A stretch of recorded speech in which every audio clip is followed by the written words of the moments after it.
What's up, you guys? Your boy Bill Mahari here, representing Mahari Nation Sports Podcast. Much love to the entire LDBC. Now, before I get to this video, I want to give a shout out to Two Raw for TV for putting out this video, man, because he puts out excellent baseball videos, at any given time, man, and I hope that if he's listening to this, he should continue to talk about more about baseball because you know him and I still have an appreciation for the game of baseball, even though the sport has kind of diminished somewhat. But particularly when it comes to this subject here, and I'm glad that he brought this up because I did a video about this. I think it was a few months back or maybe last year. I don't remember, but Barry Bonds right now is on the outside of the Hall of Fame, and right as of right now, his Hall of Fame chances are beginning to run out. By 2022, Barry Bonds is going to have his final chance of getting into the Baseball Hall of Fame. And there's no doubt about it that he's being whiteballed out of the Baseball Hall of Fame. No doubt in my mind. When you look at the amount of names that have been entered into the Hall of Fame, all right, guys like uh, Mike Mussina. Now I used to like Mike Mussina as a pitcher back in the day. You know what I mean? But the problem with Mike Mussina for me was is that this was a guy that had a really good pitching career, but he never won a Cy Young. Okay, he made 5 All-Star teams, won 7 Gold Gloves, led the major league in wins in 1995, but he never ever won a Cy Young during his time when he was in Baltimore and when he was in New York with the Yankees exclusively. Like, how are you? How? Explain to me, how are you a Hall of Famer? That did not make any sense to me. Okay, now the other guys that have also been in the Hall of Fame, Mike Piazza. I used to like Mike Piazza back in the day, but there's been so much suspicion about Mike Piazza about did he ever use steroids back in the day? All right, guys like Jeff Bagwell that are in the Hall of Fame as well. Forever throughout their careers has been suspicion about him. Ivan Rodriguez. Okay, Ivan Rodriguez is in the Hall of Fame, despite the fact that Jose Canseco said in his infamous book when Jose Canseco was in Texas, okay, he intentionally injected Ivan Rodriguez with steroids. He intentionally injected Ivan Rodriguez with steroids, okay, during his time when he was in Texas. And during that period of time, if you look back at Texas and what they were back then, it was the original steroid nest. Guys like Rafael Palmeiro, guys like Juan Gonzalez, those guys, they were juicing to the gills back in the day, okay? And somehow, some way, Ivan Rodriguez gets in, and funny thing is, when he basically moved on from Florida and then eventually to Detroit, he lost at least 30 pounds, and he somehow contributed to eating leafy vegetables and doing more fitness training. Like, really, dude, that's a I never even believed that at all. But you know what my big problem is with baseball is that they will push guys that will produce the most amount of money and the most amount of revenue for them. And when they feel that they have no use for you, or when they feel like they're finished using you, you're toast. That's it. You're done. Case in point, I remembered when I was a kid. Okay, I remember during that whole 2007 season when Barry Bonds was edging closer and closer to Hank Aaron's home run career record. Rest in peace to Hank Aaron. And the amount of coverage this was getting was basically unbelievable.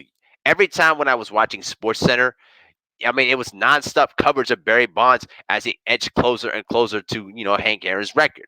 And when he eventually beat it, it was a ratings bonanza. Okay, eventually he finished the year with 762 home runs. But after that season, he was released. He was released, in spite of the whole Balco, steroid thing, which turned out to be nothing because Barry Bonds never was tested positive for steroids at all.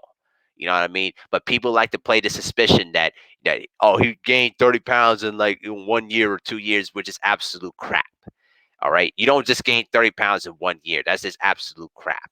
Okay, and the fact that he was never given a chance to end his career on his own terms really goes to show you how much baseball will basically distance himself from these kinds of people. Okay, and I haven't gotten to the media stuff yet. We're gonna get into that in a few minutes. Okay, but I did remember back then that there was basically some rumors going around at that time that Barry Bonds was basically was being rumored to sign with the New York Yankees, considering the fact how much right field is a bit shorter, at least 315 in comparison to left field.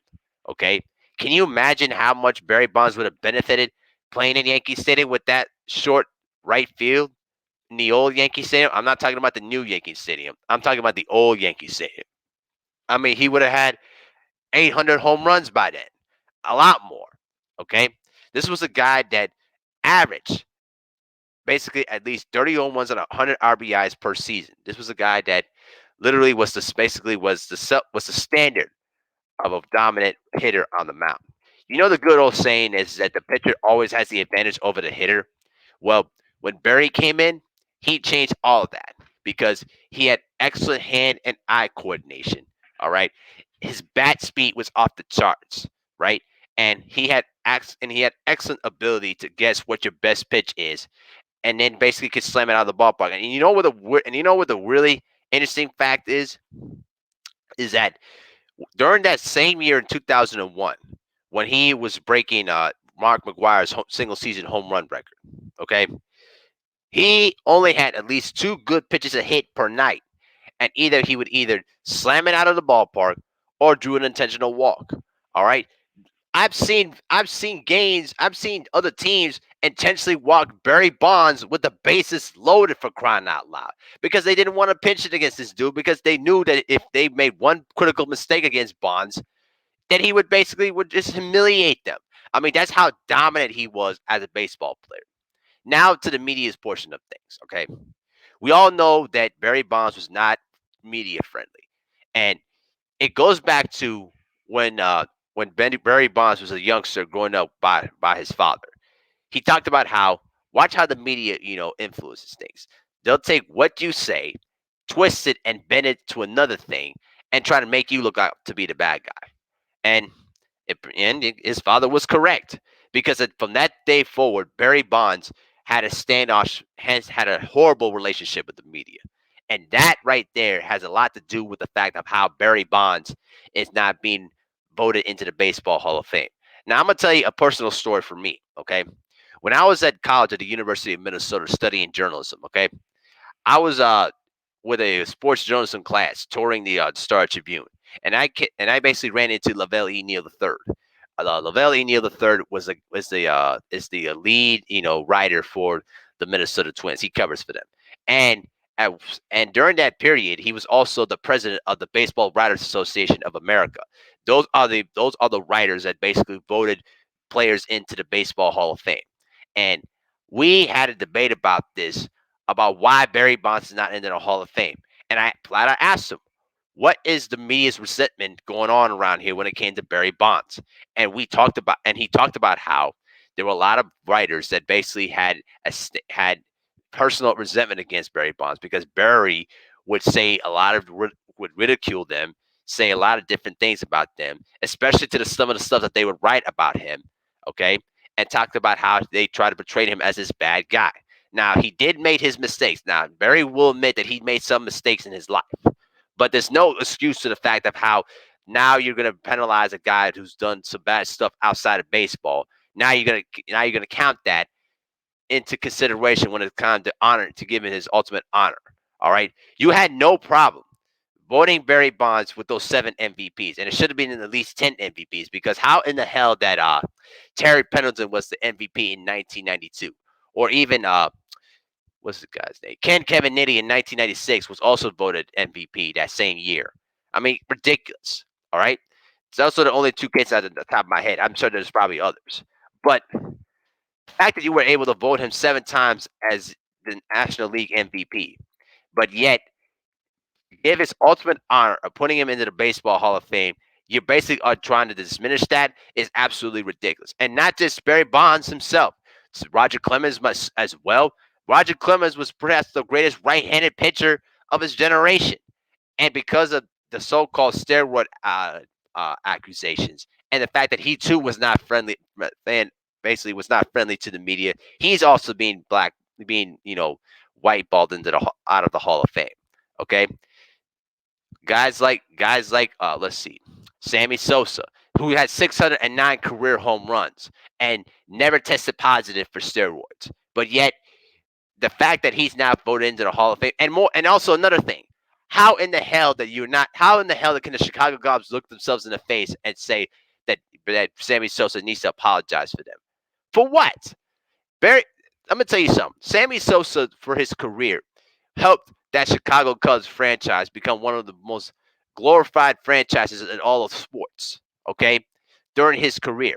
Now, sure, he didn't win a World Series ring, but I recall the amount of times that the Chicago Cubs was getting all the headlines when Sammy Sosa and Mark McGwire were pursuing Roger Maris's home run record. And now you want to turn around here and pretend like Sammy Sosa doesn't exist and you want him to so-called apologize for what? When you basically were making money and making revenue off of this guy? I mean, ridiculous. All right? Absolutely ridiculous. Okay? Mark McGwire should not be in the Hall of Fame because I do believe that Mark McGwire was basically protected a lot. You know what I mean? He should never be voted into the Hall of Fame. And also that Jose Canseco basically told the truth.